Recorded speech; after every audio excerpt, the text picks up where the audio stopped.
खान साहब अंदर जो था ना गेट के पास आ चुके थे, जिसका ये सब कुछ उन्होंने कहा मैं गिरफ्तारी दूंगा, लेकिन सबने उनको मना कर दिया था कि नहीं आप ऐसा नहीं करेंगे।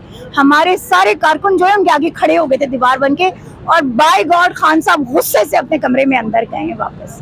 कलमा जरूर पढ़ लिया था, बिकॉज मेरे यहाँ लगी पहले, जब यहाँ लगी तो मैंने अपने आप को संभाल लिया था, लेकिन जिस वक्त मेरे एब्डोमेन में लगी है ना, वो क्योंकि एक साथ मतलब लगी तो वो मुझे उसने थोड़ा सा मुझे शटर कर दिया था। अस्सलाम वालेकुम जी, जेके पॉइंट से जहांगीर खान आपकी खिदमत में हाजिर है। इस वक्त मेरे साथ पाकिस्तान तहरीक इंसाफ की वो रहनुमा मौजूद हैं जिन्होंने रबड़ की गोलियों के आगे अपने आप को हाजिर रखा इमरान खान की हिफाजत के लिए, प्रोटेक्शन के लिए। और इनसे बात करते हैं कि डर नहीं लगा आपको जब एक तरफ से रबड़ की गोलियां थी, शेलिंग थी, पथराव था, आप वहां पर डट कर खड़ी थी? जहांगीर पता है, जब मैं खान साहब से मिली हूँ ना, खान साहब का क्वेश्चन भी यही था कि तुम्हें डर नहीं लगा। मैंने कहा नहीं खान साहब। मैंने कहा खान साहब आप डरते हैं? कहते मैं तो नहीं डरता, तुम्हें कुछ हो जाता तो। मैंने कहा कुछ नहीं हो सकता था खान साहब, क्योंकि उन लोगों की दुआएं हमारे साथ हैं कि जिन लोगों ने हमें घरों से भेजा है कि अपने खान और अपने मुल्क की हिफाजत करनी है तुम लोगों ने। और यकीन करो एक सेकंड को भी कोई खौफ नहीं था। कलमा ज़रूर पढ़ा था, कलमा ज़रूर पढ़ लिया था, बिकॉज मेरे यहाँ लगी पहले, जब यहाँ लगी तो मैंने अपने आप को संभाल लिया था, लेकिन जिस वक्त मेरे एब्डोमेन में लगी है ना, वो क्योंकि एक साथ मतलब लगी तो वो मुझे उसने थोड़ा सा मुझे शटर कर दिया था।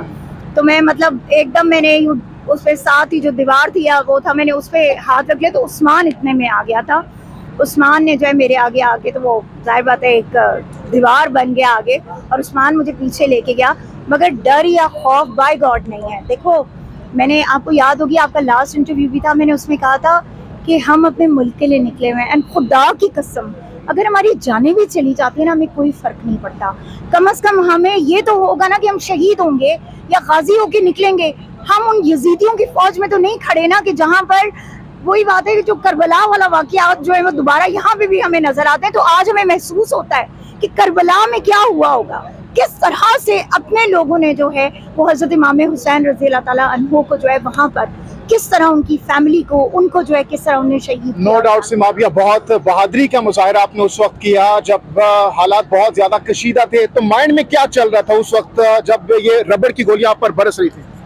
कुछ भी नहीं, सिर्फ ये था, ये हमें वो हो रहा था कि ये हमारे मुहाफिज हैं कि जो हमारी हिफाजत के बजाय आज जो है यहाँ बख्तरबंद गाड़ियों और इनके साथ अंदर आ रहे। इस वाक़े के बाद खान साहब ने आपको बुलाकर क्या कहा, क्या उनके तासुरात थे, कितने खुश थे आपके इस हिम्मत और बहादुरी को देखकर? वो बहुत खुश थे, लेकिन अपसेट भी थे।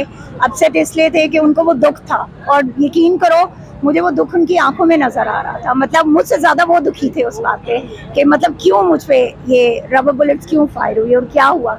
खान साहब ने जो मुझे अप्रिशिएट किया, खान साहब के साथ हम तकरीबन पौना घंटा बैठे रहे, उन्हें बातचीत की, उन्हें सारा पूछा, सारी स्टोरी सुनी, सारा वो किया। और खान साहब के एक ही अल्फाज जो मुझे उनकी स्टेटमेंट याद है वो यही थी कि खान साहब ने कहा था कि हमने अपने मुल्क को जो है उसके लिए अपना आखिरी खून का कतरा जो है वो बहाना है। एंड खान साहब इतने ज़्यादा डिटर्मिन्ड हैं, वो इतने ज़्यादा मोटिवेटेड हैं कि बाय गॉड ये लोग कहते हैं ना ये उन्हें गिरफ्तार कर लेंगे, वो बंदा खुद गिरफ्तारी देने को तैयार था। मैं आपको बताऊं जहांगीर, खान साहब अंदर जो था ना गेट के पास आ चुके थे, जिसका ये सब कुछ उन्होंने कहा मैं गिरफ्तारी दूंगा, लेकिन सबने उनको मना कर दिया था कि नहीं आप ऐसा नहीं करेंगे।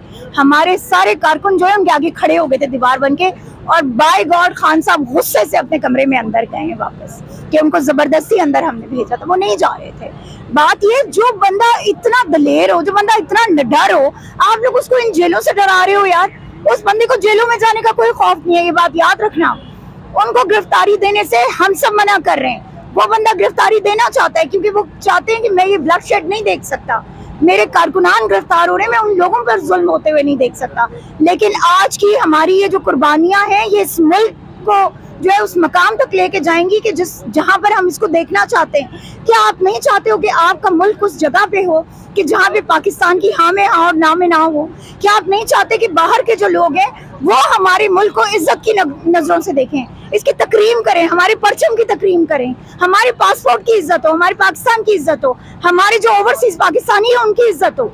वो तब तक नहीं हो सकती जब तक हम यहाँ पर अपने सिस्टम को ठीक नहीं करेंगे, जब तक हम लोग कुर्बानियाँ नहीं देंगे। और ये बात याद रखना जहांगीर, जब तक वो जो एक इनके जहनों में वो बना हुआ था ना कि ये वो अवाम है कि जो बर्गर है, जो मम्मी डैडी हैं, जो वो क्लास है कि जो अपने घरों से नहीं निकलती, ये अब भूल जाएं इस बात को।